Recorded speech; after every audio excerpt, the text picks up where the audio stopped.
Yeah.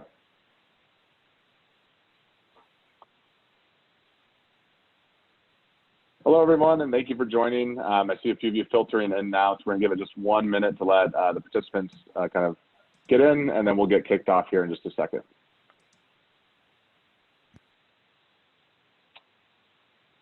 So as you guys are joining, we'll also have Q&A throughout the conversation. So if you have any questions, just feel free to pop those into the chat. We'll be answering them throughout with the goal of this to really just be more of a conversation than anything else.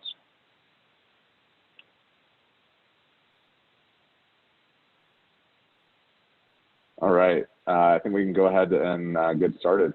So thanks everybody for joining. I know we're all kind of shifting to some new strange times and new ways of working as we all sit in our homes and joining Zoom video chats. To the goal of today's conversation is really to just shed some light on what's changing in the industry, how we're handling everything with this new pandemic, and really just have an open dialogue and just have a conversation about what's going on and how we're all managing through these times. With that, I think it'd be good to go around, just do quick intros. So we'll go ahead and start there. So Adam, why don't you go ahead and kick that off? Yeah, hey, Adam Conrad, founder of Great Recruiters. Just give you a little background. I've been in the staffing industry for about 20 years. Cut my teeth as a recruiter, have managed recruitment teams, was running operations for a mid-sized staffing firm prior to starting Great Recruiters. And, just really wanted to take an opportunity to have some open conversation with some industry leaders. So I look through, for many people, they haven't navigated tough times like this, and these are obviously unprecedented times. But just wanted to take the opportunity to gain perspective for some folks in the industry, and just happy to have the panel join us. We have Kyle Power from CHG Healthcare, Sejal Shah from TotalMed, and Adam DeMarco from Loyal Source. So turn this over, David, if you want to do a quick intro, then we'll go around from there. Yep, I'm David Falwell, president and founder of Staffing Referrals, software that we just help get staffing firms more referrals. I've been in the staffing industry for about 9 years, a little over 9 years. Always on the supplier side, started in housing and then moved over to marketing consulting, and now the software side. I've been, in terms of expertise for today, I haven't dealt with what a lot of you guys are dealing with in terms of the recruiting and staffing business side, but I've been managing a remote team for about 6 years. So that's kind of the one area where I've got a little bit of insight into how things go. But really just excited to be here with you guys and having a conversation today. Kyle, we'll just go down the line so you can jump in. Yeah, Kyle Power, CHG Healthcare, been there about 9.5 years. This is kind of my first downturn in staffing. I'm one of the marketing directors, so kind of around provider acquisition, for nursing and physician as well as allied. So that's kind of what I'll bring to the table, is the perspective potentially on multiple verticals. Hi, this is Adam DeMarco with Loyal Source. I'm the director of operations. Loyal Source primarily focuses on government healthcare, so anything from physicians, nurses, everything in between. We also have a travel nurse division and an IT division, primarily both focused in government as well. So I handle everything on the delivery sides, from marketing and recruitment. So that's what I'll bring today. Sejal Shah with TotalMed. We primarily focus in travel nursing, therapy, and techs, and then we also have a non-clinical vertical that focuses and works with health insurance companies. Good, and I'll awesome. just yeah, go ahead. Oh no, I'm just going to go ahead and kick it off. I mean, I think that as we support a lot of staffing firms out there in the industry, and one of the things that I think led to this was there was a lot of conversation around people wanting to come together, and really as an industry, which I think is awesome in these tough times. I see competitors out there really coming together and helping support one another and support a great industry. And so really just wanted to have this conversation, to have some open dialogue for participants and ourselves, just to kind of learn what this changing landscape looks like, and some of the things that we should be kind of thinking of, some of the risks that are out there. Obviously, how working from home is kind of changed the landscape, and just kind of talk to some specific things that might be challenges that are facing the healthcare staffing industry, as well as, you know, some of those opportunities that might be out there on the horizon. You know, really, I think, as David mentioned, everybody's in their home, working from home. This is a different landscape for many people. Would just love perspective here from the panel, how you are, you know, adapting and things that you've done to kind of keep the people first in your organization, keep them engaged, keep the culture strong. So would just love to kick off with some just insight from you guys, how you're managing this remote workforce today. Kyle, you want to start just kind of sharing your perspective there? Yeah, you know, luckily, you know, kind of I think CHG kind of saw it coming, and we had a plan, and each time we heard about it, we were accelerating the plan to get everyone out of the office, you know, as fast as possible, which I think was great. You know, we've embraced, you know, a flexible workforce, you know, over the last probably 2 years from a cultural perspective. I think this just pushed it, you know, to, you know, everyone's going to be remote. Let's see what we can do. You know, so teams are doing like virtual happy hours. Some teams are finding some games on apps and finding ways to connect. You know, team stand-up still the same. We're trying to make it, you know, business as usual from a process perspective. We just don't happen to be in the office. And some people really seem to be enjoying it. And others, I think, are struggling with it. You know, I'm a social person. I wish we were in the office, but you know, I'm coping and just trying to stay connected to people. So that's how we're dealing with it. Adam, how are you guys at Loyal Source kind of managing this new remote workforce that we're all facing? Yeah, just like Kyle, we jumped on it pretty early. We've been remote now for our staff almost 3 weeks. So we're embracing it. You know, this is the world that we live in right now. So we don't really have much of a choice. So, you know, it's more touches, it's more communication with our team members. It's a lot of face-to-face communication like this. It's, like I said, it's just embracing the processes that we're in, and, you know, still keeping it business as usual. We're busy, we're working on things, and our managers just have to kind of dig in a little bit more now than they used to in the past, just to make sure people are staying on point. Sejal? Yeah, I guess I'm next. So it's been interesting. So we are not a traditionally remote workforce-based company. We did have a portion of our workforce that does work remote, but it's a minority. It's a small minority. So this was an interesting challenge. To my surprise and excitement is that most of the employees have adopted it pretty well. You know, I think the day we announced it, which was when, you know, everybody was recommended to go remote, I think like as soon as we announced it, I think like 90% of our office just vanished when remote. So they were very excited about it. So, you know, and then what we have to do is work with the rest, you know, like when you think about your back office staff and those, and kind of help them get set up. You know, almost everybody has laptops, but I think it was really more about just getting comfortable with letting people work remote. And I think what probably helped us is that we had a very highly accountable organization. So everybody kind of knows this is what's expected of you. This is the type of production. And then it's, you know, those KPIs, those numbers are pretty evident. So I think what made it a little bit easier for us to know is that, hey, as long as you keep producing, that comfort level of working remote, we know it's working, so to speak. There's going to be a segment of people that are going to struggle with it. It's just either they're not wired for it or they're not knowing what to do. So there was a little bit coaching going in with management, hopefully. And, you know, it's always, how does that information pass through to say, hey, if you're seeing some of those, some people struggling with production and being able to work remote, you know, work with them, talk to them, try to coach them through it, try to find ways, techniques, discipline or some cadence, you know, pretend like you're going to work. So there was a couple of those types of adjustments for a lot of people. Yeah. And then those that just keep struggling and they're just not meant for remote workforce. They need to be in the office. You know, you just got to weather the storm until we can get all back together.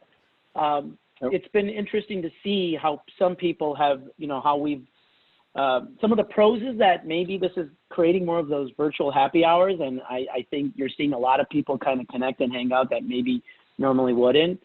And so just getting a little bit better at that and figuring that out. I know we just had one recently earlier this week or last week, and it went amazing. Everybody was raving about it. So just getting in, figuring those things out. But I think the big challenge, you know, for the next month or two is going to be great. I'm kind of curious to see what's going to happen about hiring. You know, we tend to hire mostly people new to the industry. And so that's probably going to be another part of the big challenge. Is it's one thing to manage the existing team, but, you know, how does this change your culture?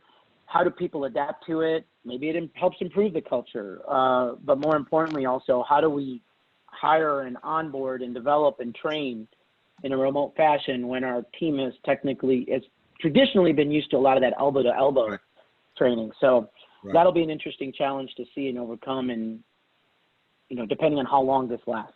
You know, the virtual happy hour has definitely been something that I've seen pop up quite a bit. I think I had a 4-hour happy hour with several different groups, which is usually not happening on a Tuesday. But are there any? I think that's just called drinking, Adam. I'm just kidding. You know, when you're used to we need to do one of those. We need to do one of those with this whole crew of everybody that's on this call. Maybe we should all have a virtual happy hour next week or something. Let's do it. I'm just curious. So are there other things, you know, when you talk about culture, right? When you're a culture that's used to having people, you know, there, and I'm a big high five hugger. Like, I want to celebrate those wins. What are some of the things that you guys are doing, management's doing, to kind of help keep recruiters engaged and keep that morale high? I mean, I know, you know, some industries you guys are crazy busy. I'm hearing, you know, the recruiters are working 15-hour days. You have more opportunities out there and things are crazy, but that also balancing with work. What are you guys doing to help kind of keep the team engaged besides maybe those happy hours, which are great? Any other things that you guys have kind of adopted to this kind of new norm? Well, in our office, culture has always been, you know, very important, and we've always had game day Thursday at 3:30, and we've kept that. You know, the last couple of weeks we've kept game day and just done it virtually. You know, unfortunately, I've been. How are you doing it? What? I was gonna say, I've been a little too swamped to jump on it. Normally I can just attend. The last couple of days, the last couple of times it's been a little bit tough to get on it, but the staff, like, I was talking to our COO, and the staff is loving it. Yesterday they did, "Are you smarter than a fifth grader?" Basically everyone gets, you know, round robin the question. We do boys versus girls, and the staff loved it. You know, they're jumping in on it. You know, we do a lot of different things that are keeping the team engaged. Our goal is just really, we're trying to keep our normal rhythms. Like, we have our Monday kickoff meeting, like, we're having that just virtually. We're doing like to start the meeting, we're doing a trivia question. The first one to answer it gets a gift card.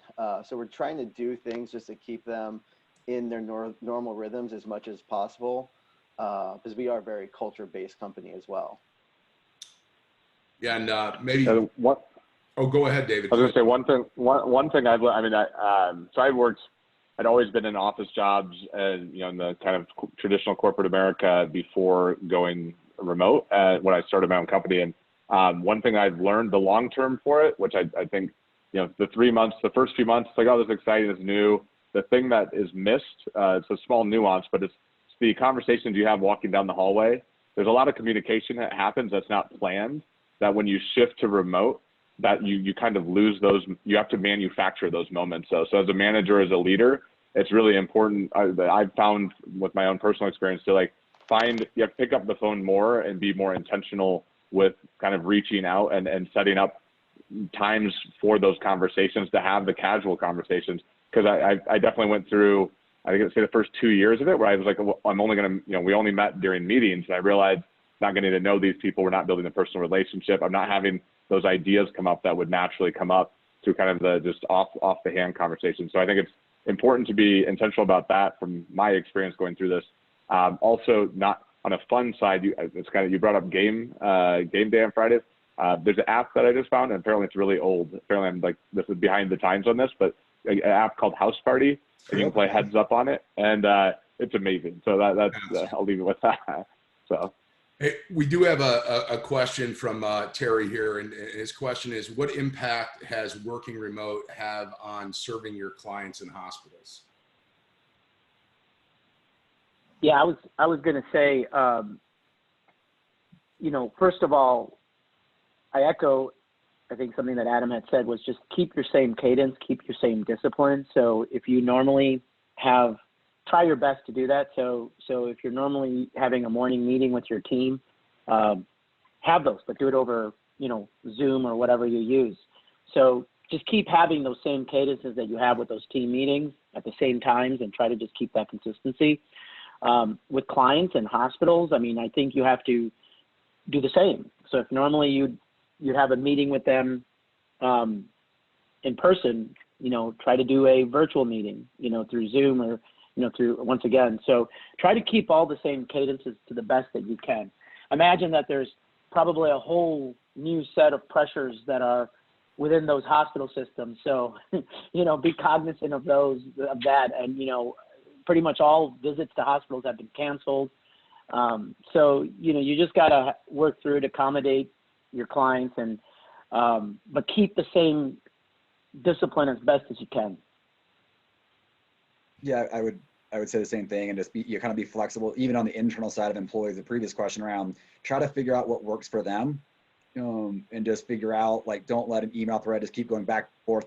You don't have the ability to quickly have a face-to-face meeting or go visit. So whether it's client, hospital, or even employees, try to solve it quickly versus an email thread is going back and forth. And some of the things is, some people at least, that have kids, maybe stretching their work hours out a little bit because they have to take, now with kids being home, it may expand coverage hours. So you maybe have conversations that you may not have had on a traditional work schedule. So let people kind of work their schedules based off what they need for their life so they don't burn out.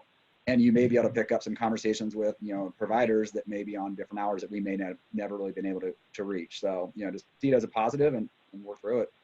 And Kyle, I heard you say something that I think is really important as well. Just thinking about this is, it's asking the team, right? A lot of this has been forced upon people, right? It was a big rush over the last 2-3 weeks to get adjusted, but I think you hit it as it's still listening to the employees of what's working, what's not. To Sejal's point, some that are having a struggle adopting, what are maybe some things that can be put in place to, to help them transition a little bit more. So definitely getting that feedback from the team, I think definitely is critical in keeping that lines of communication open.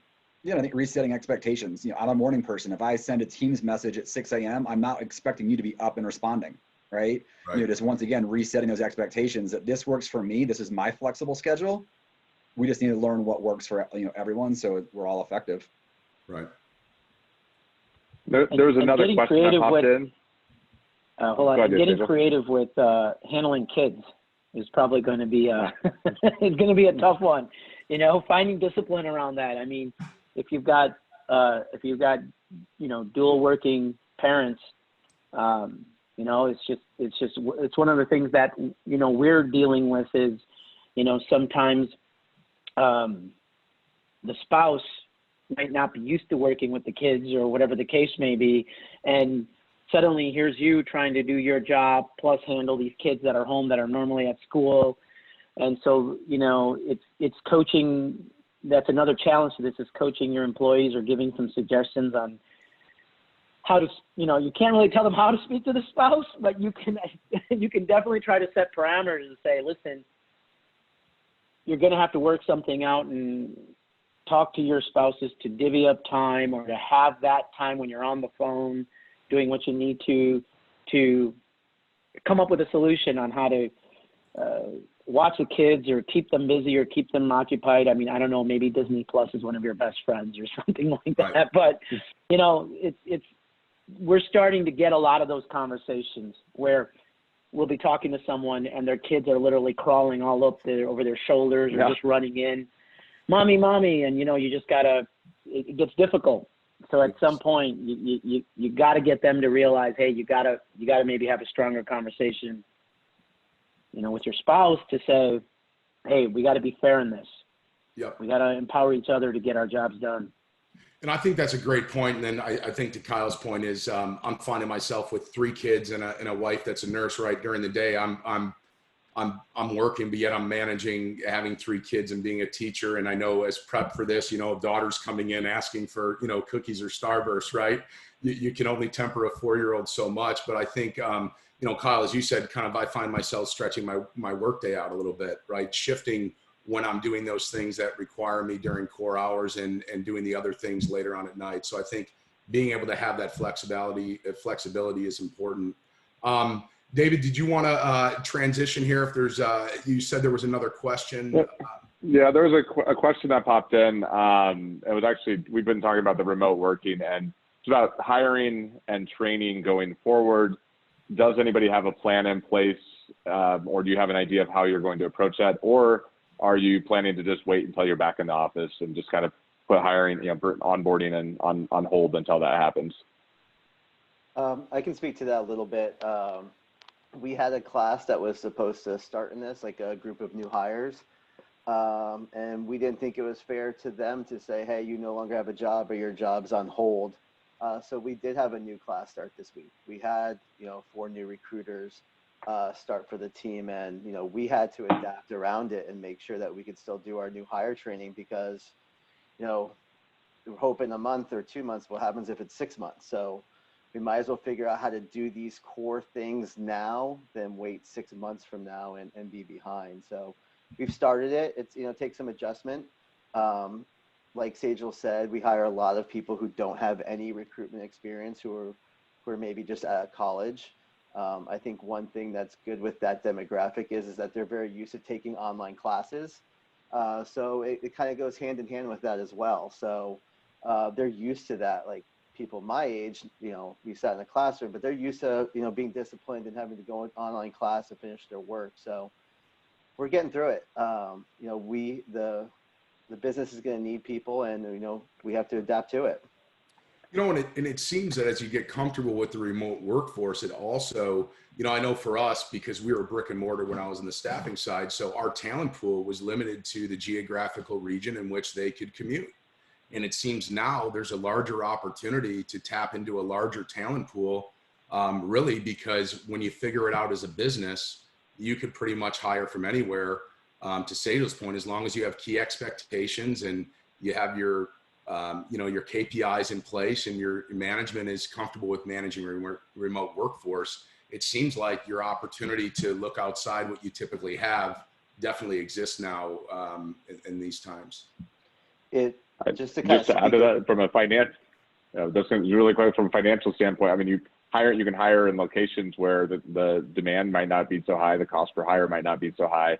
So I think there's a remote, there's some benefits to the shift. Definitely some challenges too.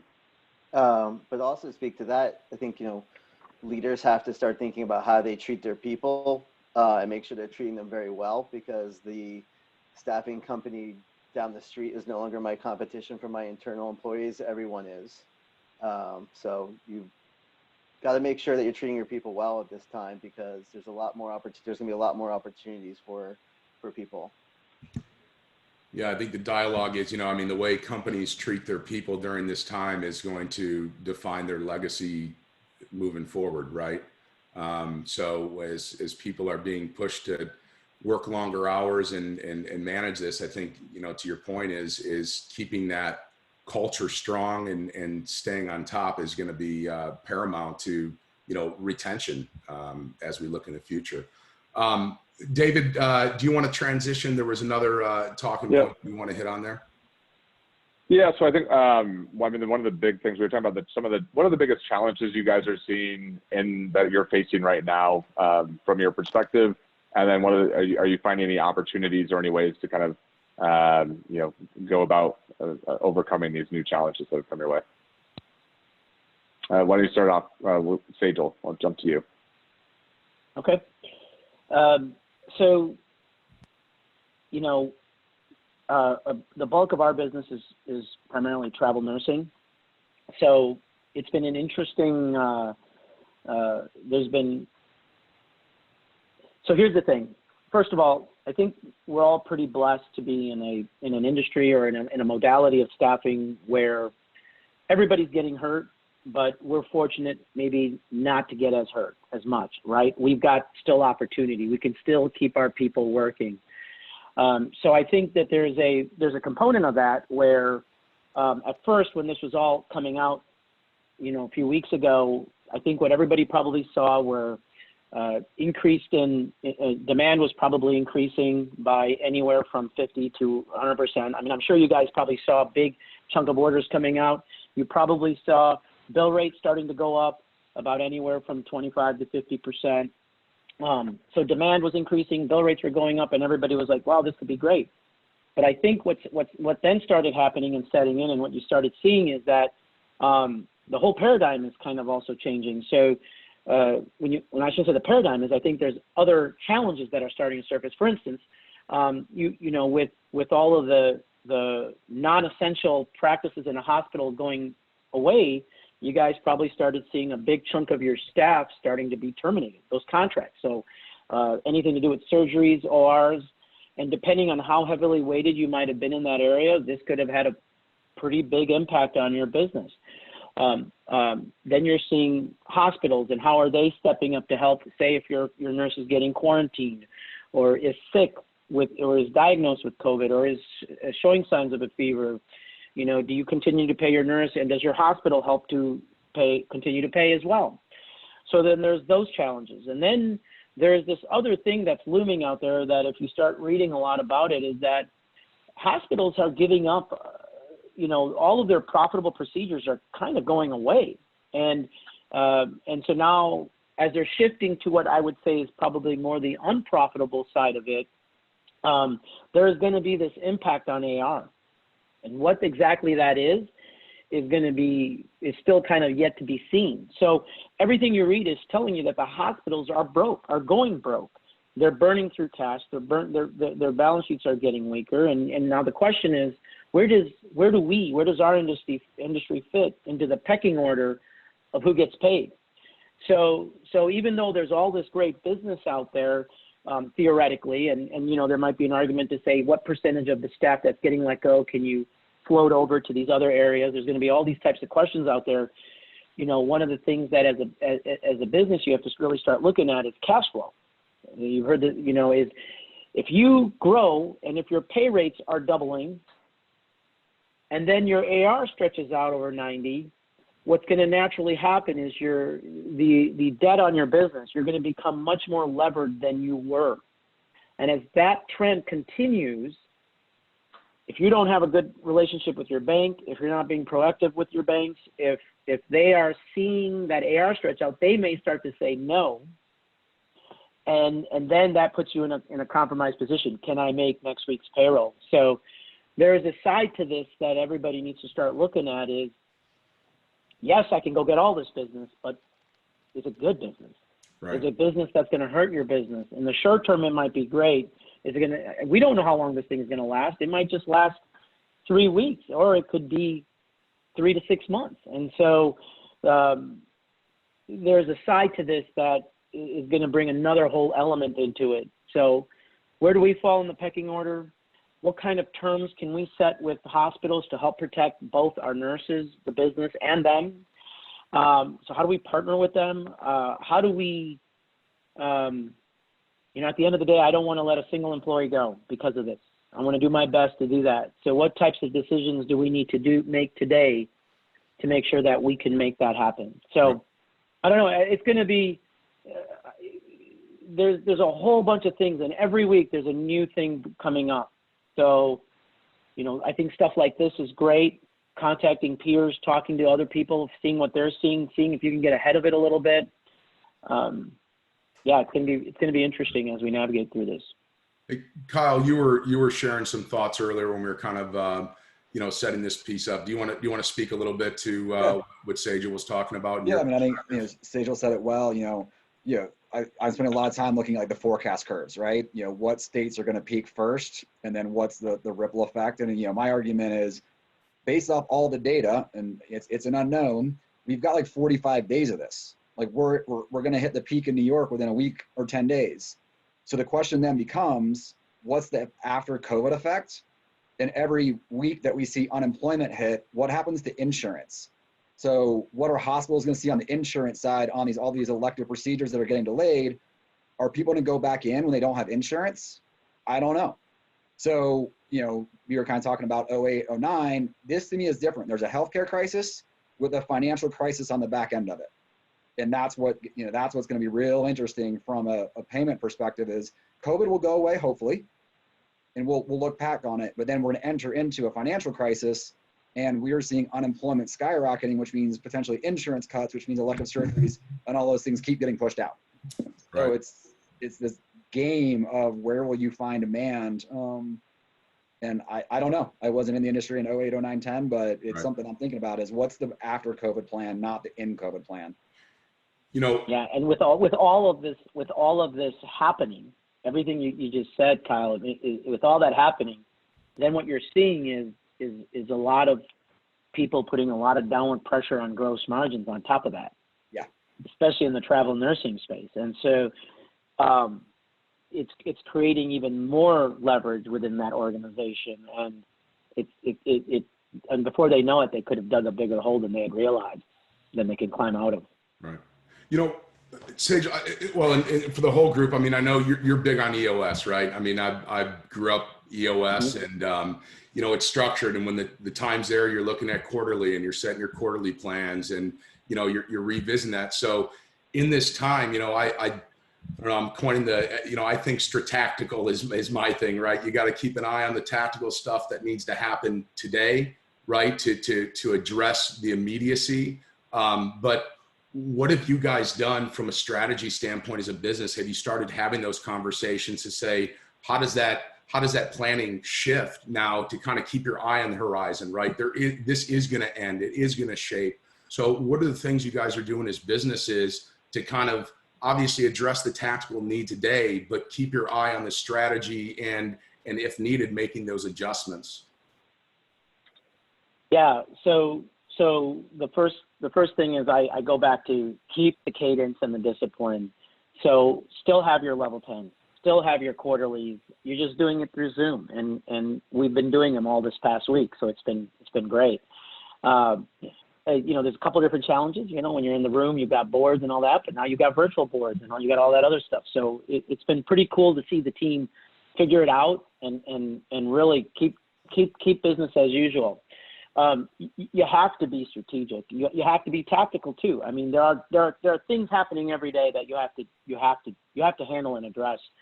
But from a strategic standpoint, I think what we've been really focused on is saying, okay, there are in every situation, there are realities and there are opportunities, right? And so you have to have a balance between those. So you have to first address the realities of the current situation and what can we do to mitigate some of that risk. And sometimes you'll start by going, you might go overboard and you might be too conservative. And then there might be times where then you start to come back off the ledge. So there's that adjustment period of really trying to figure out, because there's this whole unknown of what's going to happen. But the second side of it is also the opportunities. You know, there are areas that are that you can pivot. So if you've got resources that are not being utilized or are suddenly seeing a big change, start pivoting them towards those opportunities and reallocate.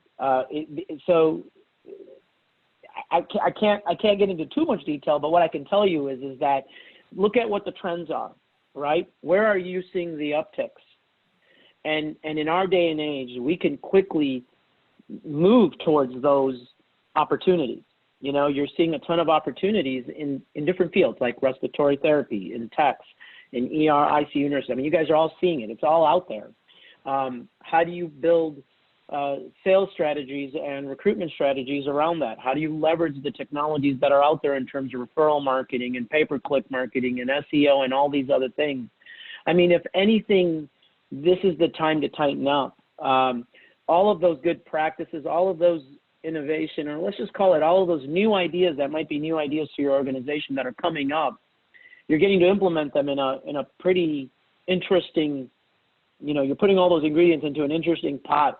And now you're cooking something, and you know, some of it people are going to spit out, and others are going to be awesome. Let's make a ton of that. And so there's going to be opportunities to scale through this time as well. And you just really have to get your team to try to start balancing, not only just being stuck in today, but then when you're in those strategic meetings, to really kind of take a step back and look at it and try to push some of those conversations.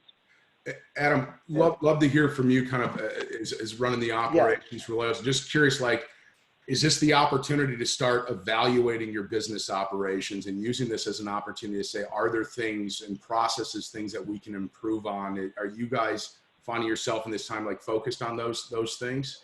Not yet. I think right now we've been kind of focused on kind of to the previous question of what's our strategy to make sure that our end customer, which is primarily the government, is we're still meeting their needs in this time where, certain healthcare needs are going way up, and how are we meeting those needs, because those contracts are 5 years long. So a year from now, they're still going to be our clients, and we have to make sure that we're hand in hand with them through this process. We can't always go and look at the pie in the sky right now when we have other needs that need to be filled as well. So, our long-term goal is to stay the path that we were on, not to kind of diverge and see different avenues, is kind of continue down the path that Loyal Source has been on over the last couple of years. I think in the next couple of weeks, when things quiet down and, we start getting a better handle on things, we'll start looking at our processes and what we can improve around everything. We made slight adjustments to our KPIs when we started for our recruiters and for our people around our metrics, but still keeping production requirements the same. I was going to ask that and are you guys, I can tell you with our company, we've shifted, both strategy, and also goals. We readjusted like what's the new reality, and also recognizing that, on a weekly basis, there's so much changing that this quarter, it's like, all right, we must be a little bit more agile than we normally are. How are you guys shifting goals, adjusting that? Or are you kind of staying the course and keeping things as is on that front? Yeah, we're keeping goals the same. I think we're adjusting maybe how we get to those end goals and what we're looking at. We're, I think, maybe tightening it up a little bit and maybe looking at a little bit less and looking more at the end result on a recruiter standpoint right now. Awesome. Oh, Adam, you're on. I think you're on mute, Adam. See, getting used to Zoom. These are real challenges. I'm used to putting mute for the kids thing, right? Just want to open it up as we're kind of going through any pointed questions or anything from the audience. Just keep it out there. We've got about 20 minutes left. A few more topics we want to go on, but definitely want to be able to field any questions here from the audience. One of the things that we did talk about is the technology side. How do you see, do you guys see technology kind of maintaining the same impact on your organization, or do you see technology becoming even more of a strategic, partner in your organization? Kyle, if we want to start with you, just kind of what your take is on how this has all in the remote workforce has maybe shifted that technology conversation. Yeah, and I think kind of starting from the employee experience side, I think this is definitely, I'm calling it like, we won't get back to normal, we'll get back to a new normal. And I think this is showing what a new normal of work could look like. Using technology, Teams, Zoom, whatever it may be, to stay connected. And then why couldn't that then relay into talking to clients and providers in a similar fashion? Yes, I think technology is here. I think it will accelerate. But I don't think it's going to replace the recruiter. I think that was one of the questions was like, will this now make technology replace the recruiter?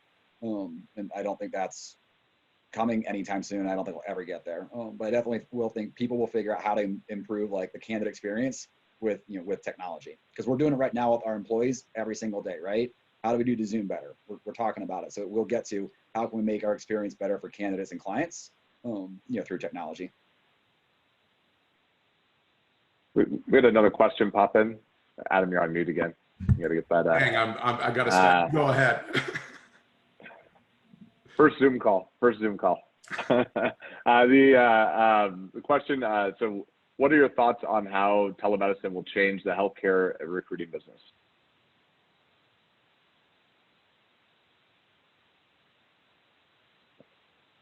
I don't know if I can answer that question, but maybe I can give some perspective around it.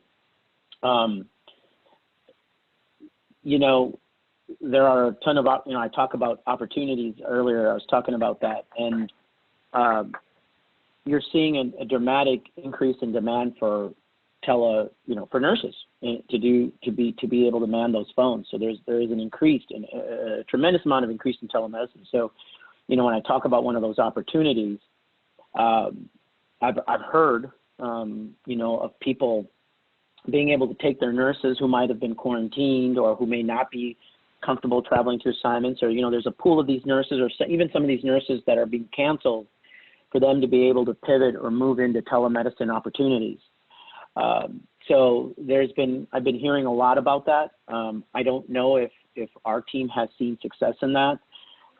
If they have, it's probably a small percentage and hopefully growing. But so I think there's going to be a big opportunity for us, especially in this period of time where it's all happening all at once, to be able to take some of that staff and see if you can pivot them into those types of opportunities and who's hiring them. But the reality of the matter is that there was, well, I shouldn't say that the reality, but my perspective is there was a shortage to begin with. And so telemedicine is going to hopefully get people to adopt that technology. This whole crisis is probably going to be great for telemedicine because there's an adoption issue. People still needed to go see that doctor and schedule that appointment, just even when they had a cold, and then wait in line and sit at that doctor office for an hour while your kids are all yelling at you and screaming and putting their hands in God knows what kind of mess. And so I kind of sit there and I look at it and I go, you've now forced a huge segment of the population to adopt or try this technology when they normally didn't. And so I think this is going to probably be a boon for adoption for telemedicine. I think a lot more people are going to do it, and it might take off a lot of the load on a lot of the doctor offices and things like that. But it'll be interesting to see what is going to be the true impact of people that come into hospitals for patient care. And so can it take a chunk of that off? Yeah, hopefully. I hope it does. Yeah, I also think it's interesting. Go ahead, Kyle. I think it's also like the restrictions of, you know, telemedicine, you know, like CMS is making changes like licensing, right? You know, so you're seeing reactions to try to move providers across the country. You know, I think that is going to also show that we can do it, right? You know, what used to be a staple for whatever reason may be changed, you know, going forward. So I agree with adoption on the consumer side. I also think, you know, some of the restrictions on the kind of policy side are being, you know, loosened, and that will open it up as well. But I think it's beyond just telemedicine. Do you think that will be long term? I mean, do you think that's like telemedicine? I definitely feel like it's going to be adopted, and then it's going to at least move it in the right direction faster. We're seeing the same thing with all remote working tools is happening the same way. It's like, you know, things that nobody was using Slack, all of a sudden we're getting, you know, people are signing for Slack left and right. Everybody's on Zoom. My parents are. Everybody's using Zoom now. But do you think that licensing, that there's a possibility that this sticks, that this like short-term policy sticks long-term?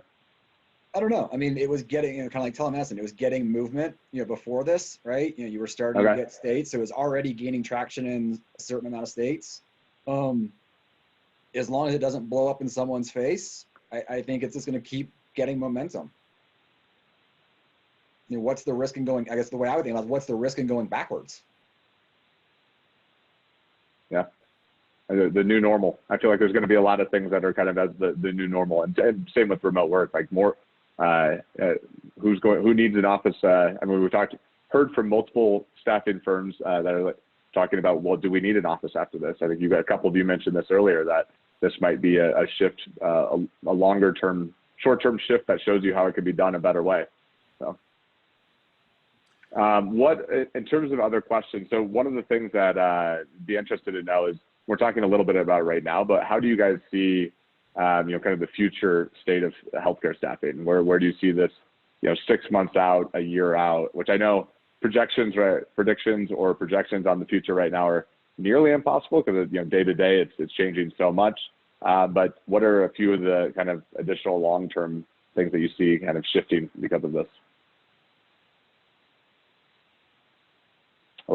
You want to jump on that one? Adam? Well, I guess, yeah, go ahead, Adam. Any of you guys, let me know. No, so that's a tough one to answer. Kind of, I think it's because we're 3 weeks in, so starting to wrap your head around what's going to be where we're at 6 months, a year from now as an industry is tough. I mean, I did go through 08, 09. I was in therapy at the time, and luckily we didn't take a big hit, but our nursing division did. So, like I said, I've been through it and seen that. I think the industry itself a year from now is still where it's at now. Is certain divisions or certain areas as big? No. Or other ones probably bigger? Yes. It's all about, do you get through this, and then do you have somebody in your company that can see 6 months, a year from now? Hopefully people are thinking about that. We're trying to get there, but most of our work is proposal based. So we go off of what the proposals are, and hopefully they all stay the same for Loyal Source as well. Yeah, I think the biggest thing is the adoption of technology. It's gonna, and the importance of it. So not only utilizing these tools to conduct everyday business, but figuring out what are the best practices behind using these tools to make sure that you're getting the most engaged. It's so to make it to the point where it's like when you're right next to each other, right? So coming up with those best practices on how to truly make sure that people are engaged and listening versus maybe also checking their emails or whatever the heck it is. So we've got such a when we're sitting in front of a screen, we want to do multitask. We want to do 3 things versus when I'm talking to someone face to face, I'm not checking email, because if I am, it's like it's pretty rude. So you get the drift there. Is I think that we're going to be figuring a lot of those things out. You're going to find holes. You're going to find holes because there's a reality to this, which is you might have thought you had a great training product, or you might have thought you had a great communication vehicles, and you're going to find holes in that, and you're going to have to fix those. So I can't sit here and predict what's going to happen, but this is my own personal opinion, is that so I'm going to put it this way. This type of event is going to be now planned for. It's got to go into a business's disaster recovery plan, because this is the first time this has happened in the U.S. to any of us in our current lifetime, to be quarantined like this, to have this make such a big impact to our businesses. And when it happens for the first time, it's this crazy shock. Well, the next time, we have to just assume and prepare that this could happen again, meaning there could be another one of these things happening, pandemics, it could happen. And what's going to happen is the next time you're going to see our government officials act faster on it. I mean, they're going to, because they saw what had happened here, and it's the first time they've witnessed this. So the next time when they see immediate signs, they might go into this mode sooner than later. They tried to fend it off as far as they could, because they knew the impact it would have on the economy. So every business, regardless if you're in staffing or not, you have to start thinking like, okay, what if this were to happen again? And so, yeah, these are major changes for businesses to sit down and process this and think strategically about if this does happen, which it probably could, on probably something a lot less severe. What are we going to do? Are we prepared? Is our workforce prepared? Are the tools in place? To the point. Well, let's also build tools to help us develop new people. How do we onboard new hires? So it's really pushing us into those areas. And I think when we come out of this, maybe not right now, we can't solve those right now, some of those things right now, but when we come out of this, I think every business is going to have to seriously look at that. And if you don't, well, that's your decision. That's your choice. Yeah. Yeah, I think kind of what Sejal said earlier, pivoting, if you have diverse lines of business, different modalities, a broad set of specialties, identifying who kind of the futurist thinkers are in your organization and giving them that charter to say, start thinking about the future. We got to get through the now, but start thinking about the future and just seeing where things may come. I haven't spent a ton of times in politics, but we've got an election coming up, right? But that could bring something to the game within a year, depending on that. So I think just getting a group of people really thinking about what it could be, and then having that pivot skill, right? If you start seeing opportunities, be able to pivot, but then don't go chase shiny unicorns, right? Stay close to the core, because you can't just go all of a sudden, go chase something that's completely new if you don't know what you're chasing.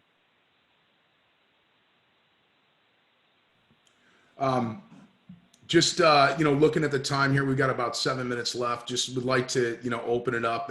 Any other questions, as well as, anything that you guys think is important to share that you've seen, or any risk, opportunities, threats, things that you've kind of recognized that we might not have covered, just kind of in your final thoughts to help kind of share with the community out here that's with us, that you think is important to, keep top of mind in this during this time. Adam? Well, go ahead, Adam. I was going to say, just one thing that we've learned here is, really big is trust your kind of your middle management, like your team who has the direct contact with the recruiters, your recruitment managers, because they're playing the biggest role right now in our company, because they have the touches with our, the majority of our staff. So I think the tendency is to, kind of coddle those managers, but now they're given the opportunity to really shine. We've been lucky enough to have a couple really step up over these last 3 weeks and show the ability that they do have. So I think giving more trust to those managers out there that maybe, senior level doesn't want to always relinquish, that you see a lot in staffing. Trusting those people is really giving you the time to do that. Yeah, I would say, back to the people side, in fear, uncertainty, and doubt, people will show it differently. So just find different ways to check in and see what people are bringing up, because this is new to a lot of people with a younger workforce. What's said in a group setting may not be how they're really feeling. Just stay close to it and just keep following up, because, I think our employees, I think someone said it, like, our employer brands are being built right now. And when it gets better, if this is the new workforce, you're now able to recruit across state lines. So really just listen to employees and just make it safe if they have a question about, their job or the future, and just listen. Don't try to, squash every idea or every concern they have. Just listen, and really help your employees through it. Yeah, I really want to stress and end, if possible, on an optimistic viewpoint. And these are just opinions. So one of the things that this is going to really do is force our organizations to really look at the importance of technology in our organizations, not only from a communication vehicle, but also from, our front office and back office systems, right? From your ATSs, like, how do you guys, can they still pick up and work remote and still be able to use all the tools to do their jobs, right? So it's going to force organizations that may not have, it's going to force them to kind of really look at that and invest into that space. Secondly, I think that the beauty of all of this is that, sometimes we take communication for granted, and being more remote and trying to do this might actually force a little bit of over communication. So I saw a virtual happy hour that we were talking about earlier, and I was like, wow, that was awesome. Normally I've got, a bunch of young bucks, belling up to the bar, and that's with a select few. And now we're seeing this more, like I said, it could have a positive impact on the culture. This a much healthier type of socializing. So you might see some much more focused employees because they have nothing better to do. But on a higher level, when you look at the last economy hit, it felt like it was like 2013, right? It all happened in 2007, 2008, and it kind of took it seemed like it took about a good 5 years for us to kind of start coming out of it and seeing the upswing. I mean, I'm speaking specifically to our industry, let alone all the other industries, right? But what's very interesting about all of that is it took about 5 years. And what I'm optimistic about is that when I look at how long will it take for us to come out of this one, you know, listen, this is opinion. I think we could be seeing something within 2 to 3 years, you know? And what's leading me to believe that is because you're seeing the government jump in and inject a ton of money into the economy, and I don't think we've seen the end of it. So by them injecting a lot of that, it might help push us come out of it quicker. Right. So that's just my optimistic viewpoint, and for us to just try to, like I said, make some of those good strategic decisions to kind of navigate that storm, and, you know, weather that storm, whatever that saying is, and just be optimistic and keep pushing that message down to your employees, that, you know, we're fortunate to be in a great industry that is one of those that actually contributes and allows us to keep doing what we do and not to take it for granted, not to take it for granted and not to take it for advantage. Yeah. And I think that's a great kind of piece to hit on, is that we are in a great industry, right? A lot of great people been in this a really long time. And you know, just the goal of this was, you know, really just get perspective, maybe start helping other people out there have conversations and talk about things that they haven't talked about, or at least inspire them to have more of these conversations. Obviously in a 60-minute time frame, we can't hit on everything, but definitely appreciate the insight, you know, Kyle, Sejal, Adam, that you have brought in, and David for helping to, you know, pull this together.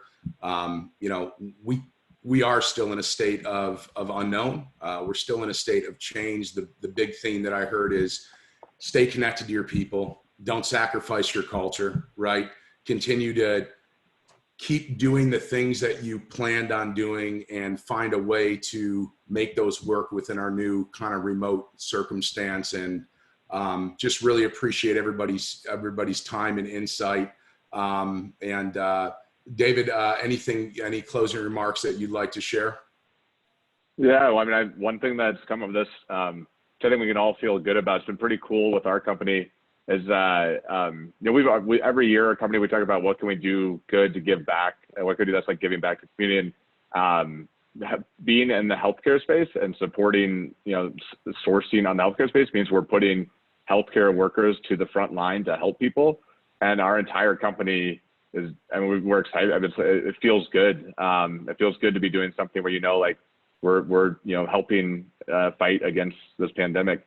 So I mean, I also you know, I second Sage on like the optimism. There's a lot of challenges and you know, bad things are coming from this, but there's silver linings that are coming out of it. You know, people are connecting with people more. I think that we're kind of taking a step back and recognizing how valuable the human connection is. You don't really recognize how important it is to that beer you get to sit down and have with your friend. Turns out it's really, really meaningful. And so I think there's a lot of positive, you know, potential upside on the other end of this one. So yeah. The last part, just as go ahead, Adam. No, I was going to say, I mean, I just wanted to hit, I think it's what I've found is that conversations are becoming more intentional, right? Yeah. You have a lot of conversations at the office, you know, because you have that opportunity and freedom across, but I see these conversations with customers, prospects, just ourselves.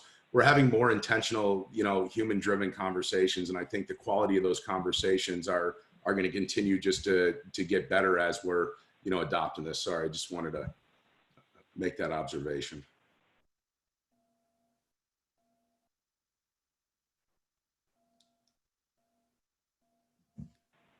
And we lost David Falwell. So you guys hear me?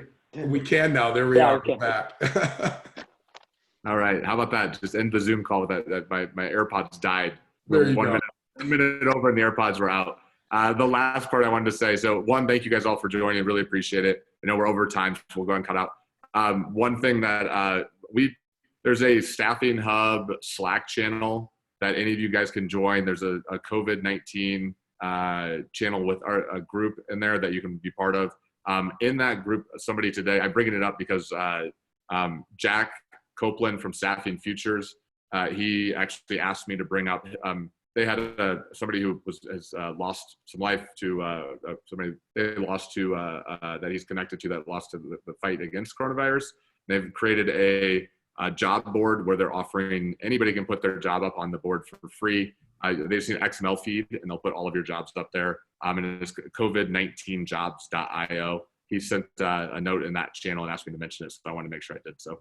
But thank you guys again for joining. Really appreciate it, and we'll keep on pushing forward. So thanks again. I hope you guys have a great day. Thanks, you. everyone. Take care, everyone. Yep, thank you. Yeah.